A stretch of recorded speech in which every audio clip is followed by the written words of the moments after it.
শুভেন্দু অধিকারী। কুখ্যাত diamond Harbour model তৃণমূলের হারবার মডেলে পরিণত হয়েছে। বিজেপি প্রার্থীকে বিধানসভায় পাঠানোর জন্য ফলতার গণদেবতাকে নতমস্তকে প্রণাম। ফলতার ভোটারদের কাছে বিশেষভাবে কৃতজ্ঞ। বিজেপি প্রার্থীকে 1 লক্ষ ভোটে জেতানোর আবেদন করেছিলাম। জয়ের ব্যবধান 1,08,000 পেরিয়েছে। উন্নয়নের মাধ্যমে আপনাদের এই ঋণ শোধ করব।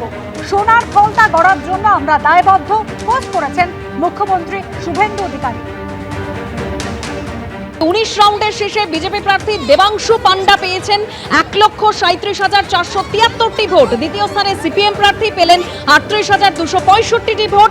তৃতীয় স্থানে কংগ্রেস প্রার্থী পেয়েছেন 9,758টি ভোট। আর চতুর্থ স্থানে তৃণমূলের জাহাঙ্গীর খান প্রাপ্ত ভোট 5,914। ফলতায় এই মুহূর্তে সেলিব্রেশন চলছে বিজেপি কর্মী সমর্থকদের মধ্যে। সরাসরি আমাদের প্রতিনিধি হিন্দল দে রয়েছেন সেখানে। হিন্দল, একেবারে তোমাকে বলে রাখি, বিজেপি প্রার্থী দেবাংশু পান্ডার জয়লাভের যে জয়ের ঘোষণা সেটা শুধুমাত্র সময়ের অপেক্ষা। 19 রাউন্ডের যে গণনা তাতে কিন্তু লক্ষাধিকের ওপরে ভোটে এগিয়ে রয়েছে দেবাংশু পান্ডা।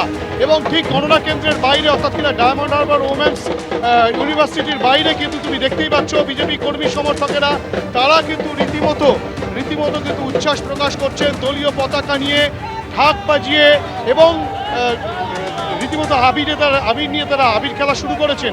এবং যে চিত্র দেখা যাচ্ছে যে এখানে কিন্তু রীতিমতো ডায়মন্ড হারবার সাংগঠনিক জেলার যিনি সভাপতি তিনিও কিন্তু এসে উপস্থিত হয়েছেন এবং সাথে কিন্তু প্রত্যেকের হাতেই রয়েছে পদ্মফুল। সেই পদ্মফুল দিয়েই কিন্তু বরণ করে নেওয়া হবে, সেই প্রস্তুতি কিন্তু চলছে। যে ছবি শ্যামল জানা দেখাচ্ছে দিদি, এই যে শুধুমাত্র সময়ের অপেক্ষা জয়ী বলে ঘোষণা করা আপনাদের যিনি প্রার্থী দেবাংশু পান্ডার এই যে জয়লাভ, সেই জয়লাভের পরিপ্রেক্ষিতে কি বলবেন? দেখুন, যে জয়লাভ হয়েছে আজকের দিনে, যেভাবে জয়লাভ করেছে জনসাধারণ,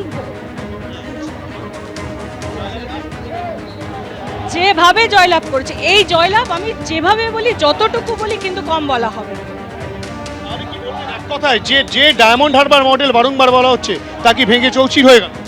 সেই দিনই ডায়মন্ড হারবার মডেল কিন্তু ভেঙে চৌচির হয়ে গেছে যেদিন ফলতার রিপোলিং ঘোষণা হয়েছে। রিপোলিং যেদিন ঘোষণা হয়েছে ডায়মন্ড হারবার মডেল পুরো ভেঙে চৌচির হয়েছে। কেন রিপোলিং হলো?